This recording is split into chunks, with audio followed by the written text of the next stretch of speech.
오늘 우리에게 주신 하나님 말씀은 요한복음 11장 17절로부터 27절까지의 말씀입니다. 예수께서 와서 보시니 나사로가 무덤에 있는지 이미 나흘이라. 베다니는 예루살렘에서 가깝기가 한 오리쯤 되매 많은 유대인이 마르다와 마리아에게 그 오라비의 일로 위문하러 왔더니 마르다는 예수께서 오신다는 말을 듣고 곧 나가 맞이하되 마리아는 집에 앉았더라. 마르다가 예수께 여짜오되 주께서 여기 계셨더라면 내 오라버니가 죽지 아니하였겠나이다. 그러나 나는 이제라도 주께서 무엇이든지 하나님께 구하시는 것을 하나님이 주실 줄을 아나이다. 예수께서 이르시되 내 오라비가 다시 살아나리라. 마르다가 이르되 마지막 날 부활 때에는 다시 살아날 줄을 내가 아나이다.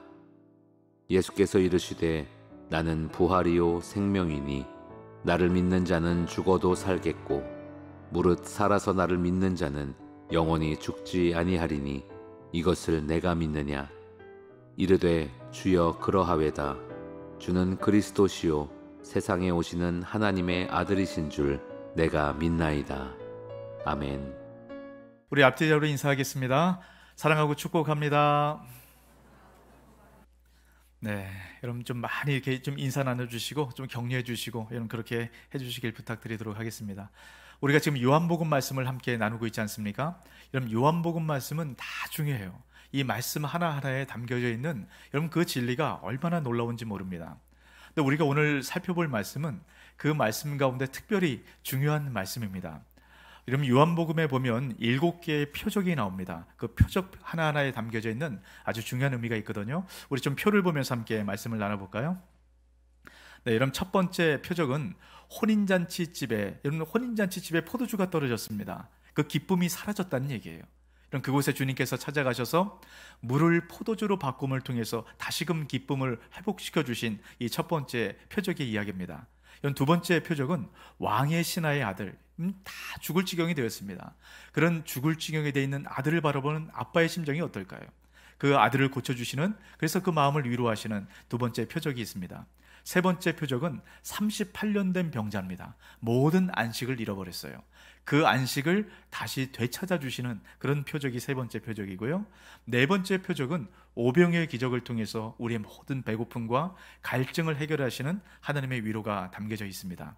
그리고 다섯 번째 표적은 무리를 걷는 겁니다. 이런 무리라는 것은 사단의 그 권세를 이야기하거든요. 주님께서 이 모든 것을 밟으시고 이기신 승리를 의미를 하죠. 여섯 번째 표적은 맹인의 눈을 뜨게 합니다. 날 때부터 맹인이었죠. 영적인 소경을 의미하고 있습니다. 주님이 눈앞에 있어도 주님을 바라보지 못했던 그 소경의 눈을 뜨게 하시는 하나님의 은혜가 여러분 여섯 번째 표적 가운데 담겨져 있어요. 오늘 우리가 나눌 말씀은 일곱 번째 표적입니다. 죽은 나사로를 부활시키는 이 표적이에요. 자, 여러분 이 말씀을 가만히 보시면 표적이라고 얘기를 합니다. 내용 하나하나가 다 기적이잖아요. 근데 기적이라고 얘기하지 않고 지금 표적이라고 얘기를 합니다. 여러분 기적이라는 것은 드러난 일, 행해진 일, 여기에 초점이 있어요. 하지만 표적이라는 것은 그 기적을 행하신 예수 그리스도께 초점을 두는 것이 표적입니다. 예수님께서 어떤 분이신가, 이것을 강조하는 것이 이런 표적이라는 거예요. 여러분 이스라엘에서 가만히 보면 7이라는 숫자는 완전 숫자를 의미를 합니다. 일곱 번째 표적 역시 마찬가지예요. 첫 번째부터 여섯 번째까지 그 모든 표적을 아우르는 표적의 결정체가 바로 일곱 번째 표적입니다. 그래서 우리가 오늘 일곱 번째 표적, 이것을 잘 살펴보면 요한복음에서 강조하는 아주 중요한 핵심점을 우리가 알 수 있게 됩니다. 여러분 다른 말씀도 잘 귀담아 들으셔야 되지만 오늘 말씀은 여러분 더 집중해서 또 좀 쓰시면서 오늘 말씀을 잘 귀담아 들으시고 마음에 좀 새기는 그런 시간이 되었으면 좋겠습니다. 자, 여러분 이거 일곱 번째 표적, 이 표적이 어떻게 시작이 되면 나사로의 죽음 이야기로 이야기가 시작이 돼요. 자, 17절 말씀을 보시기 바랍니다. 예수께서 와서 보시니 나사로가 무덤에 있은지 이미 나으리라. 자, 여러분 4일째가 되었다라는 말씀으로 이야기를 합니다. 여러분 왜 4일이라는 말을 강조하고 있을까요? 이런 유대인들에게 있어서는 죽은 지 3일까지 되었을 때 영혼이 그 육체에 있다라고 생각을 했어요. 그러니까 영혼이 아직 떠나지 않은 겁니다. 그러니까 이 3일째 될 때까지는 사람들이 함께 가서 간절한 마음으로 애도를 합니다. 혹시나 막연한 이 희망을 가지고 간절한 그런 애도의 시간을 가져요. 근데 3일이 지나고 4일째 되면서 시신이 부패하지 않습니까? 그럼 얼굴 표정도 변하고 또 몸 색깔도 바뀌어지게 돼요. 그러면 이제서야 영혼이 떠났다, 완전히 죽게 되었다, 이렇게 생각을 하는 겁니다. 그 4일째가 된 거예요. 이제 그동안 그렇게 사랑했고 또 이 가정의 든든한 기둥이었던 마르다 마리아의 오빠가 죽음을 맞이하게 됩니다. 완전한 죽음을 맞이하게 돼요. 이제 더 이상 희망도 없고 깊은 절망 가운데 마르다 마리아가 빠져있는 바로 그 상황입니다. 얼마나 깊은 절망 가운데 있었는지요. 많은 사람들이 찾아와서 위로를 합니다. 19절에 보면 많은 유대인이 마르다와 마리아에게 그 오라비의 일로 위임하러 왔다라고 이야기를 합니다. 근데 어떻습니까? 위로가 되었을까요? 금방 우리가 또 지난주에 장례가 있었던 가정들을 함께 또 위로했습니다. 그럼 우리가 이 노년에 계신 분들 그 죽음을 준비하면서 좀 함께 애도하는 시간을 가졌더라도요, 그 마지막 죽음 앞에 서면 너무 허전하고 또 마음 아프고 늘 죄송하고 잘못했던 것들, 여러분 이런 것만 우리가 떠오르지 않습니까? 그래서 장례의 자리는 참 우리 마음을 아프게 하는 것 같아요. 그런데 예측하지 못한 죽음, 여러분 나사로의 죽음이 그렇습니다. 예측하지 못한 이 죽음은 우리에게 더 큰 아픔으로 다가오고 여러분 위로가 되지 않습니다. 제가 이 한 주간 동안에 또 한 장례의 이야기를 들었어요. 저희 부부가 알던 한 가정이 있는데 젊은 가정입니다. 이제 50대 초반이 되는 가정인데 작년 연말이었던 것 같아요. 근데 이 가정이 시골에 내려가서 김장을 하고 있었답니다. 근데 갑자기 남편이 심장을 부여잡으면서 쓰러졌다는 거예요. 평상시에 지병이 없기 때문에 뭐 별 대단하게 생각 안 하고 병원에 갔답니다. 근데 진단한 결과가 뭐냐면 심장으로 들어가는 모든 혈관이 다 터졌다는 거예요. 그래서 그 자리에서 중환자실로 들어갔다가 나오진 못했어요. 이런 준비가 없는 그 이별, 어떻게 위로가 되겠습니까? 여러분 이 상황 가운데 무슨 말로 위로가 되겠어요? 어떤 말로 위로를 할 수가 없는 그런 상황입니다. 여러분 사랑하는 사람이 우리 곁을 떠났을 때만 그렇습니까? 우리가 이해할 수 없는 그런 어려운 상황들, 여러분 이런 상황들 가운데 처하게 되면 위로가 아닙니다. 누가 얘기를 해도 그게 위로처럼 느껴지지 않는 그런 시간들을 보낼 때가 있어요. 지금 예수님께서 그런 절망과 그런 아픔과 슬픔 가운데 있는 상황 속으로 들어오셔서 마르다와 마리아를 찾아가셨습니다. 이런 마르다가 예수님께서 오셨다는 이야기를 듣게 돼요. 뛰어나와서 예수님을 맞이합니다. 예수님 앞에 울면서 부르짖으면서 이렇게 고백을 하게 됩니다. 그럼 21절 말씀 같이 한번 읽습니다. 마르다가 예수께 여짜오되 주께서 여기 계셨더라면 내 오라버니가 죽지 아니하였겠나이다. 여러분 이것이 어떻게 느껴집니까? 주님께 간절히 얘기하는 거예요. 예수님이 여기 계셨기만 했으면 우리 오빠가 죽지 않았을 텐데 하고 눈물을 툭툭 떨어뜨리지 않았겠습니까? 여러분 이 마르다는 그런 믿음이 있었어요. 예수님께서는 여러분 그동안 표적을 보셨지 않습니까? 예수님께서 거기 계셨으면 이 나사로 죽을 병에 걸렸어도 여러분 치료하고 일어날 것을 믿었습니다. 근데 예수님께서 거기 계시지 않았어요. 그래서 오라버니가 죽은 것 아니겠습니까? 이 마르다 마음 가운데는 서운한 마음이 있는 겁니다. 예수님 왜 계시지 않았습니까? 예수님 여기 좀 계셨으면 좋았을 텐데. 여러분 사실 이게 우리의 고백이에요. 우리 삶 가운데 문제가 있을 때 주님 내 삶 가운데 계셨으면, 주님 나와 함께 계셨으면 이 모든 문제가 해결됐을 텐데 주님 왜? 이런 질문을 우리가 할 때가 있지 않습니까? 여러분 이 질문에 답을 하는 것은 너무 중요합니다. 여러분 왜 예수님께서 그 슬픔 가운데 있는 마르다와 함께 계시지 않았을까요? 오늘 1절 말씀을 여러분 보시기 바랍니다.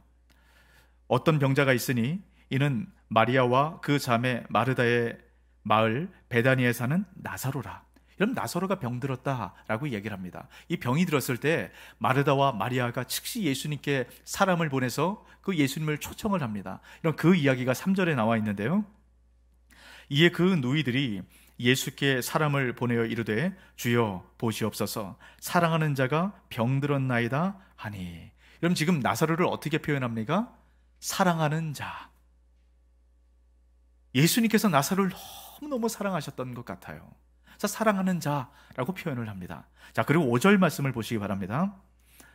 예수께서 본래 마르다와 그 동생과 나사로를 사랑하시더니, 그럼 또 뭐라고 얘기합니까? 예수님께서 나사로와 그 남매들을 그렇게 사랑하셨다라고 표현을 합니다. 여러분, 사랑하셨다는 말을 계속 강조하고 있습니다. 그럼 예수님께서 얼마나 사랑하셨는지 그것을 잘 보여주고 있는 말씀이에요. 여러분, 예수님께서 이렇게 사랑하셨다면 이 얘기를 듣는 즉시 바로 예수님께서 떠나지 않겠습니까? 우리가 그렇게 예측할 수 있어요. 예수님께서 어떻게 하십니까? 여러분, 6절입니다. 나사로가 병들었다 함을 들으시고 그 계시던 곳에 이틀을 더 유하시고. 여러분, 예수님께서 그 얘기를 들으셨어요. 사랑하는 자가 병들었다라는 얘기를 들었습니다. 죽을 병에 들었다는 것을 알았어요. 근데 예수님께서 즉시로 가지 않고 이틀을 더 그 자리에 계셨다라고 말씀을 합니다. 여러분, 예수님께서 나사로가 죽은 지 4일째 방문하게 되시죠. 지금 나사로가 있던 이 베다니와 예수님이 계시던 곳에는 하루길 차이가 납니다. 여러분, 이 시간을 계산해 보면 아마 예수님께 소식을 전하는 자들이 그 집에서 출발할 때 나사로가 죽었던 것 같아요. 그리고 예수님께서 이틀을 더 머무시고 하루길을 가서 나사로가 4일째 되었을 때 베다니에 도착을 하셨습니다. 여러분, 이 상황들을 가만히 살펴보면 예수님께서 의도적으로 4일째 되던, 여러분, 그때 완전한 죽음에 이를 때까지 주님께서 기다리시다가 그곳을 방문하셨다라는 것을 우리가 알게 됩니다. 우리가 이해가 되지 않는 상황이에요. 그럼 예수님께서 어떻게 그럴 수 있습니까? 그렇게 사랑하는 자라면 어떻게 죽도록 내버려둘 수가 있습니까? 여러분, 그렇게 사랑하는 자라면 슬픔과 절망과 좌절 가운데 있을 마르다, 마리아 모르셨겠어요? 여러분, 마리아는 예수님을 위해서 그 모든 향품들, 그 귀한 향품을 아낌없이 내어드렸던 그런 사람입니다. 그럼 예수님께서 지체하지 말으셔야죠. 근데 예수님께서 지체하세요. 슬픔과 절망 가운데 그냥 내버려 두는 것처럼 그렇게 보이는 상황입니다. 그래서 우리 가운데 질문이 생기는 거예요. 우리도 이런 질문이 있지 않습니까? 주님께서 우리와 함께 계시기만 하면 우리의 지금 아픔들, 우리의 문제들, 우리의 걱정들 다 해결될 텐데 왜 하나님 우리와 함께 계시지 않습니까? 이런 질문을 하게 되죠. 여러분, 예수님은 어떤 분이십니까? 요한복음 10장 28절에서 30절을 통해서 이렇게 말씀을 합니다. 내가 그들에게 영생을 주노니 영원히 멸망하지 아니할 것이요 또 그들을 내 손에서 빼앗을 자가 없느니라. 그들을 주신 내 아버지는 만물보다 크심에 아무도 아버지의 손에서 빼앗을 수 없느니라. 나와 아버지는 하나이니라 하신대. 요한복음 10장, 여러분, 이 말씀은 예수님께서 선한 목자로 그 양을 지키겠다라는 말씀과 함께 이 말씀이 지금 나오고 있어요. 선한 목자는 어떤 분이십니까? 양을 위해서 죽기까지 그 양을 사랑하시고 그 양을 위해서 생명을 내어드리는 분이 우리 선한 목자라고 말씀합니다. 그 선한 목자, 이런 만물보다 크신 그 선한 목자께서 우리를 붙들고 계시는데, 이런 그 손 안에서 무엇이 빼앗아갈 수 있겠습니까? 이런 가난과 때로는 질병과 때로는 사망까지도 그 손에서 빼앗아갈 수 없습니다. 그 주님께서 우리와 함께 계시기만 하면 우리는 어떤 문제도 없어요. 이게 지금 마르다의 고백이에요. 주님이 여기 계시기만 했더라면 때로는 어떻습니까?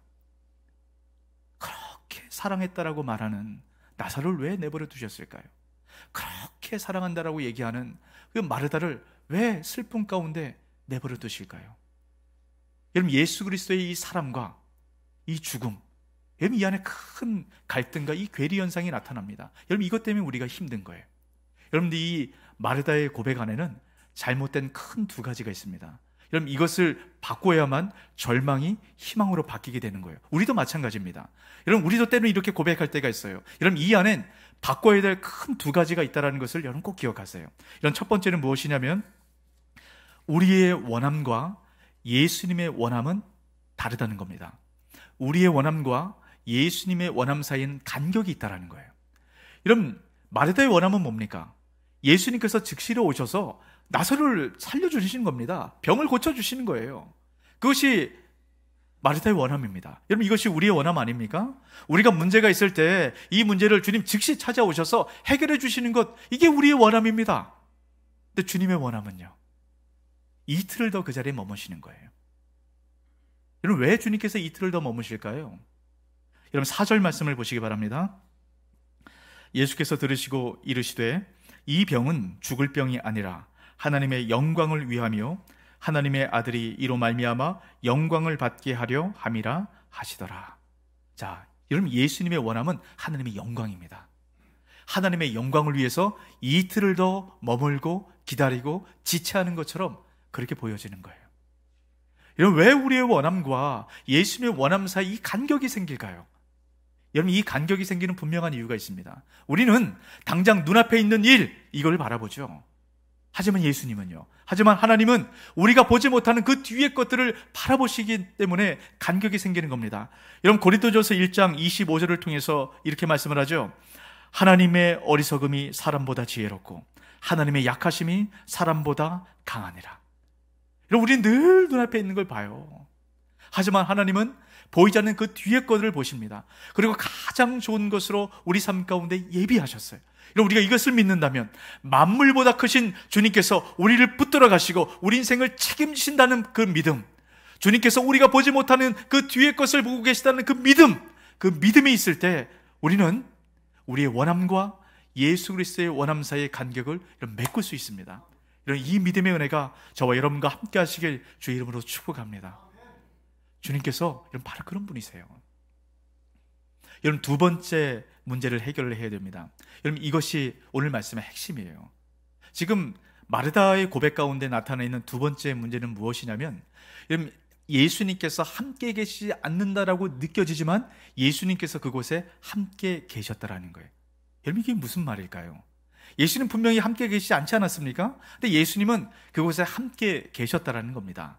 자, 여러분, 1절 말씀을 다시 한번 보시면, 어떤 병자가 있으니 이는 마리아와 그 자매 마르다의 마을 베다니에 사는 나사로라. 여러분, 지금 나사로는 어디 살고 있습니까? 베다니에 살고 있다라고 이야기를 합니다. 여러분, 그러면 지금 베다니에서 예수님이 계신 곳으로 하룻길 떨어져 있는 그곳으로 사람을 보냈습니다. 그럼 예수님이 계신 여러분 그 장소는 어딜까요? 여러분, 이 요한복음 11장 말씀이 시작되는 그 조금 위에 보시면 요한복음 10장 40절에서 이렇게 말씀을 합니다. 다시 요단강 저편 요한이 처음으로 세례를 베풀던 곳에 가서 거기 거하시니 라고 얘기합니다. 지금 예수님은 어디 계신다고요? 요한이 처음 세례를 베풀던 곳, 그곳에 계신다라고 지금 요한은 특별히 장소를 기록을 하고 있어요. 자, 근데 여러분, 예수님이 계신 이 장소를 요한복음 1장 28절에서 어딘지 구체적으로 얘기합니다. 이 일은 요한이 세례를 베풀던 곳 요단강 건너편 베다니에서 일어난 일이니라. 여러분, 예수님이 계신 장소가 어디라고 얘기합니까? 베다니예요. 지금 나사로가 있는 곳이 어디라고요? 베다니예요. 여러분, 다른 장소인데 같은 지명의 이름을 사용하는 곳에 지금 예수님께서 계신다라고 말씀을 합니다. 이 말씀이 우리에게 주는 의미가 무엇일까요? 여러분, 예수님은 나사로가 죽어갈 때 그곳에 가시지 않았습니다. 하지만 그곳에 계셨어요. 베다니에 가시지 않았지만 베다니에 계셨다라는 겁니다. 이런 슬픔 가운데 있는 마르다와 마리아, 이런 베다니에서 그 슬픔 가운데 있지 않았습니까? 그곳에 예수님이 계시기만 했다면 그 슬픔이 사라졌겠죠. 하지만 예수님께서는 그 베다니에 계셨다라는 거예요. 여러분, 이것이 주님께서 우리에게 주시는 은혜입니다. 이런 때는 우리 삶 가운데 주님께서 함께 계시지 않는 것처럼 여러분 그렇게 느껴질 때가 있습니다. 하지만 주님께서 그 사랑하는 자를 외면하는 것처럼 느껴지는 여러분 그 상황 가운데 보여질 때가 있지만 주님께서 더 좋은 응답으로 우리와 함께 하신다는 것을 여러분 믿으시길 주의 이름으로 축복합니다. 이 말씀을 통해서 지금 그것을 강조하고 있는 겁니다. 이런 때는 우리 질문이 그런 거잖아요. 예수님, 왜 우리와 지금 함께 계시지 않습니까? 우리가 지금 이렇게 힘들고 어려운데 주님께서 왜 우리를 외면하십니까? 그래서 주님께 우리가 서운한 마음이 있는 것 아니겠습니까? 때는 원망스러운 마음이 우리 가운데 든 것 아니겠습니까? 여러분, 하지만 분명히 기억할 것은 예수님께서는 예수님의 방법으로 우리와 함께 하신다는 겁니다. 여러분, 이 믿음이 있을 때 그 사랑하는 사람을 죽도록 내버려 두신 사랑과 죽음 사이의 간격이 메워지는 거예요. 이 믿음이 있을 때 우리가 주님께 그렇게 간절히 구했지만 우리 기도가 거절되는 것 같지만 더 좋은 응답으로 우리와 함께 계신다는 거절과 응답의 간격이 메워지는 겁니다. 이런 우리 안에 많은 이해할 수 없는 이 간격이 있지 않습니까? 주님의 원함과 우리의 원함 사이의 간격이 있어요. 여러분, 이 간격을 메우는 것이 우리 신앙의 핵심입니다. 이 간격을 메우는 이 핵심적인 열쇠는 부활 신앙이에요. 여러분, 7번째 표적이 보여주는 것이 바로 그것입니다. 여러분, 7번째 표적, 나사로가 죽고 부활한 이 이야기는 사실은 예수 그리스도의 죽으심과 부활을 드러내는 그림자에 해당이 되는 것입니다. 여러분, 7번째 표적은 첫 번째부터 6번째 그 표적, 그 우리의 기쁨을 잃어버린 기쁨을 회복시켜 주시는 그 주님, 우리의 그 배고픔, 우리의 그 질병들, 우리의 그 모든 어려움들을 회복시켜 주시는 그 주님, 그 주님의 이야기가 여러분 7번째 이 부활의 모든 것이 다 담겨져 있다라는 겁니다. 여러분, 이 부활 신앙을 여러분 잘 이해하기 시작할 때 여러분 우리 삶 가운데 늘 기쁨과 그 절망에서 이겨나갈 수 있는 힘이 우리 가운데 부어지게 된다는 것, 여러분 이걸 놓치셔서는 안 돼요. 여러분, 이 예수님께서 말씀하신 이 부활 안에 정말로 중요하게 담겨져 있는 것이 한 가지가 있습니다. 자, 여러분 23절 말씀을 잘 보십시오. 그 이하의 말씀을 잘 한번 새겨보시기 바랍니다. 예수께서 이르시되 내 오라비가 다시 살아나리라. 예수님께서 마르다에게 말씀합니다. 주님, 왜 여기 계시지 않았어요? 주님 계시기만 했다면 괜찮았을 텐데. 이렇게 울부짖는 마르다에게 주님께서 이렇게 말씀하세요. 네 오라비가 살아날 거야. 근데 이 말을 지금 마르다가 어떻게 받고 있는지 아십니까? 여러분 24절입니다.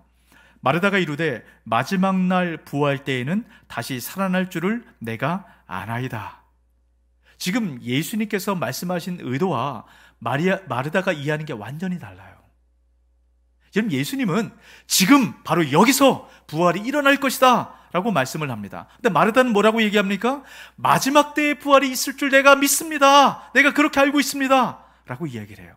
여러분, 이 차이, 이 간격 때문에 지금 마르다는 예수님이 거기 계셔도 슬픔과 절망 가운데 빠져 있게 되는 겁니다. 우리도 마찬가지예요. 이 간격을 여러분 메워야 됩니다. 여러분, 그러기 위해서는 예수님의 부활이 우리에게 무엇을 갖고 오셨는가, 여러분 이것을 잘 이해하셔야 돼요. 여러분, 제가 이것을 그림을 통해서 잠깐 말씀을 드리도록 하겠습니다. 자, 이 첫 번째 그림은 여러분 마르다가 갖고 있는 마지막 때 부활의 생각들이에요. 여러분, 옛 시대는 우리가 살아가는 이 시대 아닙니까? 죄와 슬픔과 아픔과 죽음이 가득한 고통의 시대를 옛 시대라고 얘기를 해요. 우리 옛 시대를 살아가는 우리 가운데 메시아인 예수 그리스도가 강림하는 순간 이 모든 것이 끊어지고 장차올 새 시대, 하나님 나라를 얘기하지 않습니까? 눈물도 슬픔도 죽음도 고통도 없는 그것이 시작될 것이다. 마르다는 이렇게 이해하고 있어요. 여러분, 이 부활 신앙을 갖고 있으면 늘 우리 삶 가운데 슬픔과 절망을 여러분 느끼며 살아갈 수밖에 없습니다. 예수님께서 말씀하신 부활은 여러분 이게 아니에요. 여러분, 예수님께서 말씀하신 부활은 다음 그림입니다. 바로 이거예요. 옛 시대가 시작되고 종말이 옵니다. 언제 종말이 오나요? 메시아가 재림하실 때 종말이 와요. 그때 마지막 날 마르다가 얘기하는 그 부활이 이루어집니다. 하지만 예수 그리스도가 초림하셨을 때, 지금 이 땅 가운데 오셨을 때 예수님께서 부활하심을 통해서 이미 그 하나님 나라, 장차올 그 나라가 시작이 되었다라는 거예요. 여러분, 이것이 예수님께서 말씀하신 부활의 핵심입니다. 여러분, 이게 얼마나 중요한지 아세요? 여러분, 이것을 여러분 잘 이해하는 만큼 우리 가운데 더 풍성한 신앙의 삶을 살아갈 수 있습니다. 여러분, 우리는 어떤 자리에 있는지 아십니까? 다음 그림을 한번 보도록 할게요. 우리는 예수 그리스도께서 아직 마지막 날 부활로 임하지 않았지만 이미 예수 그리스도의 부활한 이 사이를 살아가고 있습니다. 이 사이 어딘가를 살아가고 있어요. 아마 거의 끝에 다다르지 않았을까, 저는 그렇게 생각이 됩니다. 여러분, 이 말씀을 잘 기억하시기 바랍니다. 여러분, 아직 마지막 때의 부활은 이르지 않았지만 이미 예수 그리스도의 부활로 말미암아 우리 삶 가운데 하나님 나라가 새롭게 시작이 되었다라는 겁니다. 여러분, 이 이미와 아직 사이의 이 균형을 잘 맞춰갈 때 우리는 온전하고 풍성한 신앙의 삶을 살아갈 수 있게 돼요. 여러분, 우리 개인의 모습을 한번 볼까요? 우리 삶 가운데는 아직 마지막 때의 부활이 이르지 않았습니다. 그렇기 때문에 여전히 그 죄의 습성을 가지고 늘 실패하고 늘 넘어지고 다른 사람들에게 상처를 주고 그런 삶을 살아가는 것 아니겠습니까? 여러분, 그럼에도 불구하고 이미 마지막 때의 부활이 우리 가운데 임했어요.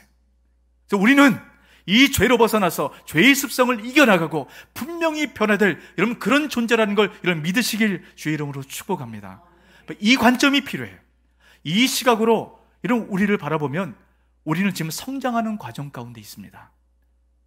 우리 지금 공사 중이기는 하지만 주님께서 분명히 우리 삶을 새롭게 하신다는 이 믿음이 와요.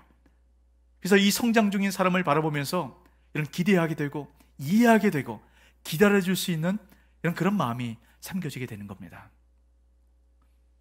이런 우리가 그런 사람이에요.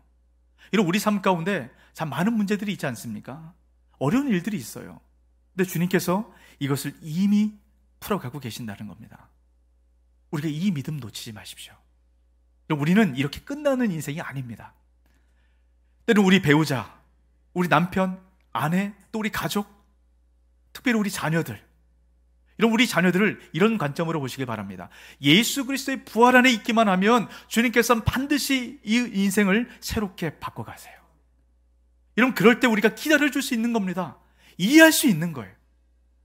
그럴 때 우리가 받아들일 수 있고 희망을 가질 수 있게 되는 것입니다. 여러분, 이미와 아직의 이 풍성한 은혜를 여러분 맛보아 누리시길 여러분 주의 이름으로 축복합니다. 여러분, 이 관점이 우리 교회에서도 필요해요. 아직의 관점으로 바라보면 여러분, 그래서 우리 교회가 많은 흠과 문제가 있는 겁니다. 여러분, 특별히 이 코로나19 시대에 교회가 많은 지탄을 받고 있지 않습니까? 여러분, 아직 이 부활의 때가 임하지 않았기 때문입니다. 하지만 이미 우리는 부활의 때를 살아가고 있죠. 그래서 여전히 교회는 이 세상의 소망입니다. 그리고 하나님 나라를 보여주는 이런 그런 모델하우스가 되는 것이에요. 여러분, 이런 시각과 이런 관점을 가져야만 여러분 교회에 문제가 있다고 교회를 떠나지 않습니다. 여러분, 지금 가난한 성도들이 많이 있어요. 더 많이 늘어난다고 얘기합니다. 여러분, 왜 그렇습니까? 예수님이 싫어서가 아니에요. 여러분, 교회 가운데 나타나는 이 흠결의 문제 때문입니다. 여러분, 이것은 이 마지막 때를 살아가는 예수 그리스도께서 말씀하신 이 부활의 시각, 이 관점을 놓치고 있기 때문입니다.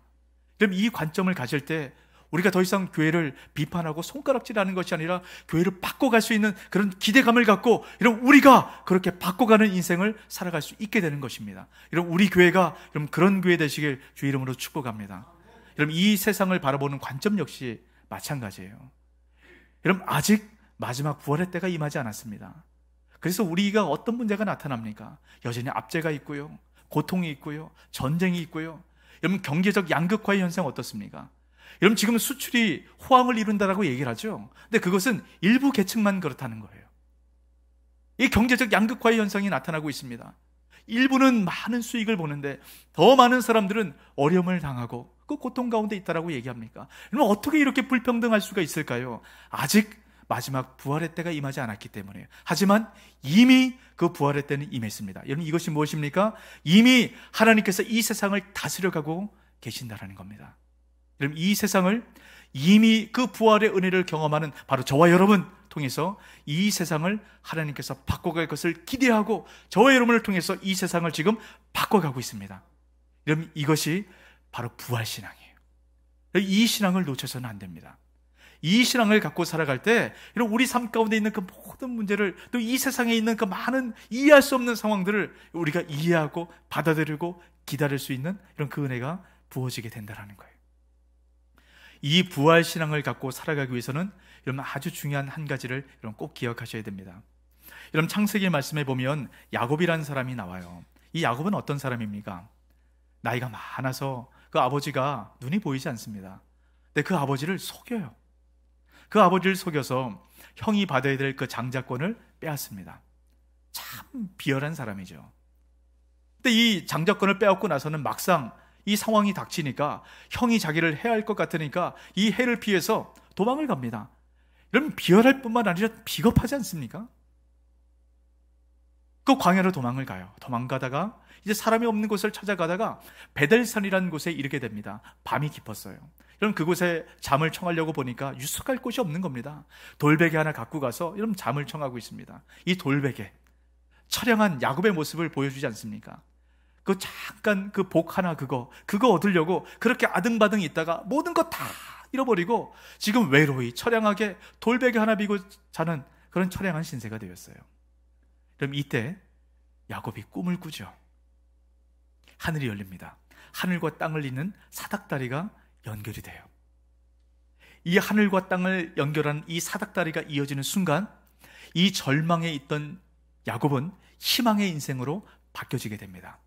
여러분, 그러면서 야곱에게 주어졌던 아주 놀라운 말씀이 있죠. 창세기 28장 14절에서 15절입니다. 내 자손이 땅의 티끌같이 되어 내가 서쪽과 동쪽과 북쪽과 남쪽으로 퍼져나갈지며 땅의 모든 족속이 너와 내 자손으로 말미암아 복을 받으리라. 내가 너와 함께 있어 내가 어디로 가든지 너를 지키며 너를 이끌어 이 땅으로 돌아오게 할지라. 내가 내게 허락한 것을 다 이루기까지 너를 떠나지 아니하리라 하신지라. 아멘. 이 말씀 어떻습니까? 하나님께서 야곱에게 주시는 축복이에요. 근데 지금 이 야곱이 이 축복을 받을 만한 그런 사람입니까? 전혀 그렇지 않아요. 거짓말쟁이에다가 사기꾼에다가 비열하고 비겁한 이 복과 전혀 상관없는 그런 사람입니다. 근데 그런 야곱에게 하나님께서 어떻게 이런 말도 안 되는 축복을 주실 수 있습니까? 그럼 이것이 바로 임의의 관점으로 야곱을 바라보시는 하나님의 은혜입니다. 하나님께서 우리를 그렇게 바라보신다는 거예요. 여러분, 어떤 삶을 살아가고 계십니까? 우리가 예수 그리스도의 제자답는 그런 삶을 살아가고 계세요? 늘 이 세상에 세상 사람들과 별반 다르지 않는 그런 모습을 하고 살아가고 있지 않습니까? 하지만 하나님께서 왜 우리를 사랑한다고 말씀하세요? 왜 우리에게 복을 준다고 말씀합니까? 왜 우리를 떠나준다고 말씀합니까? 우리 가운데 임의의 관점을 갖고 우리를 바라보시기 때문입니다. 여러분, 이 하나님의 관점으로 저와 여러분을 바라보시기 바랍니다. 여러분, 그럴 때 이 힘들고 어려운 상황을 이겨나갈 수 있는 거예요. 이 하나님의 말도 안 되는 이 사랑 가운데 지금 야곱이 뭐라고 고백하는지 아세요? 창세기 28장 16절 같이 있습니다. 야곱이 잠이 깨어 이르되 여호와께서 과연 여기 계시거늘 내가 알지 못하였도다. 이러면 여호와께서 이미 여기 계셨대요. 야곱이 돌베개를 베고 잠자기 전에 하나님께서 하늘문을 열고 야곱에게 축복을 주시기 그 전부터 하나님께서 함께 계셨음을 내가 몰랐구나 라고 고백합니다. 여러분, 언제 하나님께서 함께 계셨음을 깨달아 안 것입니까? 야곱이 돌베개를 자고 잠을 자고 있을 바로 그때 깨달아 알게 됐다는 거예요. 여러분, 그 전부터 하나님 늘 계셨습니다. 하지만 하늘문이 열렸을 때 야곱이 하나님께서 함께 계셨음을 깨달아 알게 되었다라고 고백합니다. 여러분, 그러고 나서 자신이 베고 자던 그 자신의 신세, 처량한 신세를 대변하는 돌을 갖고 기름을 붓고 하나님 앞에 들어지게 되죠. 여러분, 이 돌은 이제 절망의 돌이 아니라 희망의 돌이 되는 거예요. 하나님께서 나와 함께 하시는 그 희망의 돌로 바뀌어지게 되는 겁니다. 여러분, 예수님께서 이 땅 가운데 오신 목적이 무엇인지 아세요? 하늘과 땅을 연결하는 사닥다리가 되시겠다고 이 땅 가운데 오셨습니다. 요한복음 1장 51절 말씀 같이 한번 읽습니다. 또 이르시되 진실로 진실로 너희에게 이르노니 하늘이 열리고 하나님의 사자들이 인자 위에 오르락 내리락 하는 것을 보리라 하시니라. 이러면 예수님께서 사다리가 되신다라고 말씀합니다. 여러분, 예수님께서 죽으시고 부활하심을 통해서 이것을 이미 우리 가운데 이루어 놓으셨다라고 말씀을 하는 거예요. 우리가 예수 그리스도 위에 있기만 하면 우리 삶이 아무리 절망처럼 보이고 절망의 산 그 가득한 곳에 우리가 올라가 있다 할지라도 여러분, 그것이 무한한 희망으로 바뀌어지게 된다는 것, 여러분, 이것을 이해하시기 바랍니다. 여러분, 이것을 바라보시기 바라요. 여러분, 어떤 시간을 보내고 계십니까? 여러분, 절망의 산 가운데 있으세요? 여러분, 이때 희망의 돌을 세우시기 바랍니다. 여러분, 희망의 돌이 우리가 절망 가운데 있을 때마다 희망의 돌을 하나하나 쌓을 때마다 이 희망의 돌은 점점 높아지는 겁니다. 이 희망의 돌이 결국 우리가 하늘과 땅을 연결하는 여러분 천국의 사닥다리, 천국의 계단, 이것이 만들어지는 거예요. 여러분, 그럴 때 우리는 절망의 시간들 가운데서 하나님의 희망을 발견하고 희망의 노래를 부르는 그런 인생으로 바뀌어지게 되는 것입니다. 여러분, 절망 가운데 있으세요? 우리가 살아가는 많은 삶들이 보면 절망이 가득합니다. 경제적인 문제, 실병의 문제, 관계의 문제들, 참 절망이 가득한 것 같아요. 여러분, 이 절망의 문제를 여러분 무엇으로 해결할 수 있겠습니까? 여러분, 마르다는 주님께 이렇게 기도했어요. 주님, 이곳에 계셨더라면 내 모든 문제가 해결됐을 텐데. 여러분, 주님께서 나사로가 죽기 전에 그곳에 가셔서 나사로의 질병을 해결을 하셨다면, 또 나사로가 죽자마자 바로 가서 더 이상 마르다가 슬퍼하기 전에 나사로를 다시 살리셨다면, 이러면 어떻겠습니까? 그렇다고 그들의 문제가 해결됩니까? 나사로는 다시 죽어요. 그것이 이 세상의 희망의 한계입니다. 하지만 예수님께서 뭐라고 말씀합니까? 그 7번째 표적을 통해서 영원히 죽지 않는, 죽어도 살아나겠고 살아있는 자는 영원히 죽지 않는 그 부활, 그 부활의 은혜, 그것을 우리가 맛보아 누릴 수 있도록 주시겠다라고 말씀하지 않습니까? 오늘 7번째 표적을 통해서 우리에게 말씀하는 거예요. 더 이상 절망 가운데 있지 말라는 겁니다. 우리가 희망의 도를 쌓을 때 하늘문이 열리고 주님께서 우리와 함께 하심을 맛보아 누릴 수 있게 하신다는 거예요. 여러분, 희망의 도를 쌓는다는 것이 무엇일까요? 희망의 도를 쌓을 때 하늘의 문이 열리는 것입니다. 희망의 돌은 기도의 돌이에요. 우리가 기도의 재단을 쌓을 때 하늘의 문이 열리는 것을 발견하고 주님께서 지금 나와 함께 하심을 깨닫는 것입니다. 늘 함께 하셨던 그 하나님이 지금 나와 함께 하심을 깨닫는 거예요. 언제요? 기도의 돌을 쌓을 때. 우리가 2022년 우리 주제는 무너진 곳을 보수하는 겁니다. 무너진 곳을 보수하기 위해서 우린 기도하는 거예요. 여러분, 기도의 단을 쌓으시길 바랍니다. 여러분, 절망의 순간 가운데 있으세요? 여러분, 다른 것 잡아도 더 절망 가운데 빠져요. 기도의 단을 쌓으십시오. 그리고 하늘의 문이 열릴 때 우리 인생 가운데 행하실, 이미 우리 삶을 이끌어 가시는 그 부활의 믿음이 우리 가운데 들어오면 지금 아무리 힘들고 절망이라도요, 희망으로 바뀌고 희망의 노래를 부르게 됩니다. 결국 우리는 완전한 그 희망의 인생을 살아가는 우리 부활의 삶을 경험하게 되는 것입니다. 오늘 말씀을 통해서 절망의 상황 가운데 그 희망의 돌을 쌓고 기도하심을 통해서 그 희망의 노래가 여러분 입술 가운데 고백되어지는 이 시간 되시길 주의 이름으로 축복합니다. 아멘. 우리 말씀을 기억하시고 우리 함께 찬양하도록 하겠습니다.